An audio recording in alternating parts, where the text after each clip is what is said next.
اطاعت النبی، بھئی ہر مسلمان کے لیے لازم ہے، یہ فرض ہے کہ وہ اللہ کے نبی صلی اللہ علیہ وسلم کی اطاعت کو فرض جانتے ہوئے ان کی محبت میں صحابہ کرام رضوان اللہ علیہم اجمعین میں سے کسی کو ایک لفظ بھی نہیں کہنا، برائی کے اعتبار سے، نقد کے اعتبار سے۔ جس وجود کے ساتھ، جس خوبصورت وجود کے ساتھ یہ لفظ لگ گیا رضی اللہ عنہ، تو وہاں بات ختم ہو جاتی ہے۔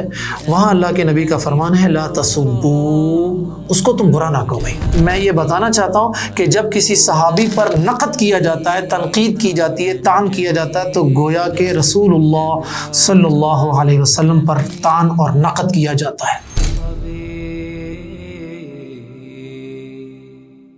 السلام علیکم ورحمۃ اللہ وبرکاتہ۔ اعوذ باللہ من الشیطان الرجیم، بسم اللہ الرحمن الرحیم۔ العقیدۃ الواسطیہ شیخ الاسلام ابن تیمیہ رحمہ اللہ کی معروف کتاب ہے۔ اس کتاب کا ہم وہ باب، اس پر ہم بات کر رہے ہیں جو صحابہ کرام رضوان اللہ علیہم اجمعین کے مقام اور مرتبے کے حوالے سے ہے۔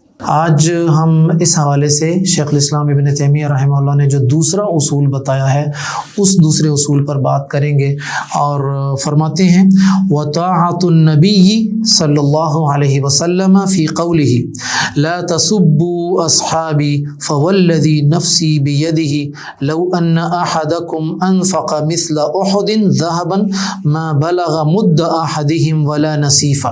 سب سے پہلے تم یہ سمجھ لیں کہ یہ اس کا عنوان کیا رکھیں گے، صحابہ کرام کو سب و شتم کرنے کی ممانعت۔ دوسری اصول کا عنوان کیا ہے کہ صحابہ کرام رضوان اللہ علیہم اجمعین کو سب و شتم کرنے کی ممانعت۔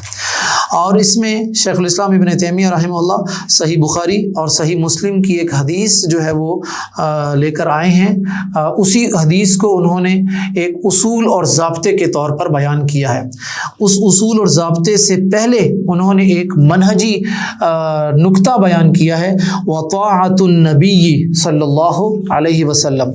تو ہمارے اہل سنت و جماعت کا ایک متفق جو عقیدہ ہے وہ یہ ہے کہ اللہ کے نبی صلی اللہ علیہ وسلم کی اطاعت ہمارے لیے لازمی ہے۔ رسول اللہ صلی اللہ علیہ وسلم کی اطاعت گویا کہ اللہ کی اطاعت ہے۔ اللہ کے رسول کی اطاعت گویا کہ اللہ کو راضی کرنے کے مترادف ہے۔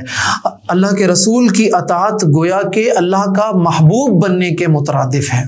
تو فرمایا کہ طاعت النبی، بھئی ہر مسلمان کے لیے لازم ہے، یہ فرض ہے کہ وہ اللہ کے نبی صلی اللہ علیہ وسلم کی اطاعت کو فرض جانتے ہوئے ان کی محبت میں صحابہ کرام رضوان اللہ علیہم اجمعین میں سے کسی کو ایک لفظ بھی نہیں کہنا، برائی کے اعتبار سے، نقد کے اعتبار سے۔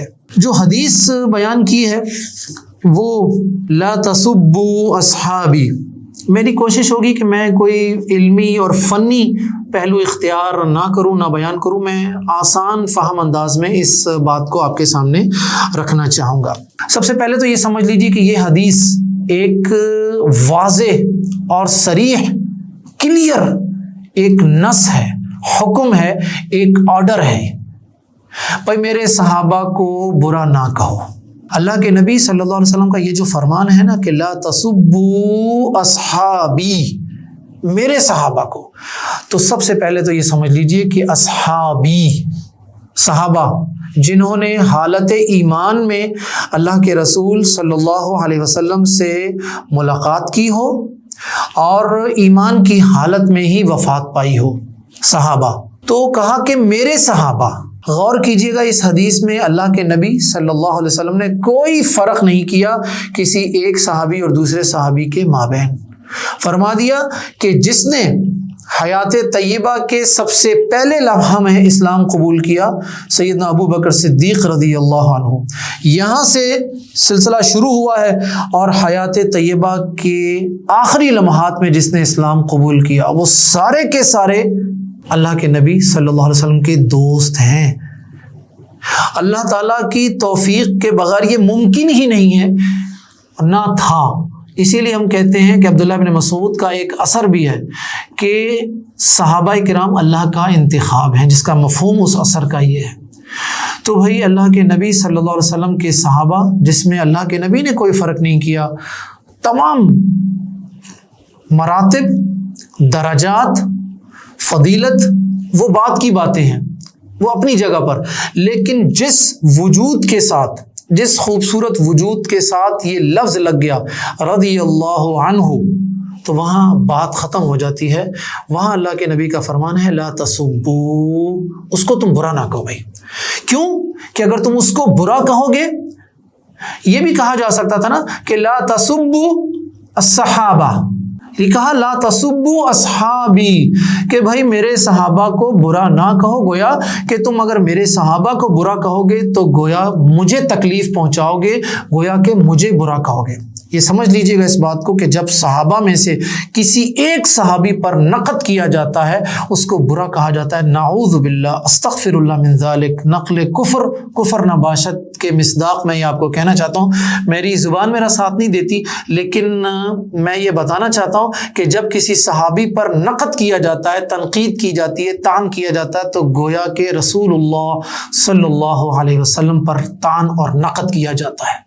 بدنام زمانہ ایک غالی رافضی نے یہی تو کہا تھا کہ محمد اپنے مشن میں ناکام ہو گئے ہیں، یعنی محمد صلی اللہ علیہ وسلم اپنے صحابہ کی تربیت نہیں کر سکے۔ تو ایک صحابی کو برا کہنا، اس کا مطلب یہ ہے کہ آپ نے کائنات کے سب سے خوبصورت ترین انسان، جو کہ حبیب کائنات ہے، محبوب کائنات ہے، شافع محشر ہے، امام کائنات ہے، آپ اس کو برا کہہ رہے ہیں۔ کتنی بڑی جرت کی بات ہے یہ تو۔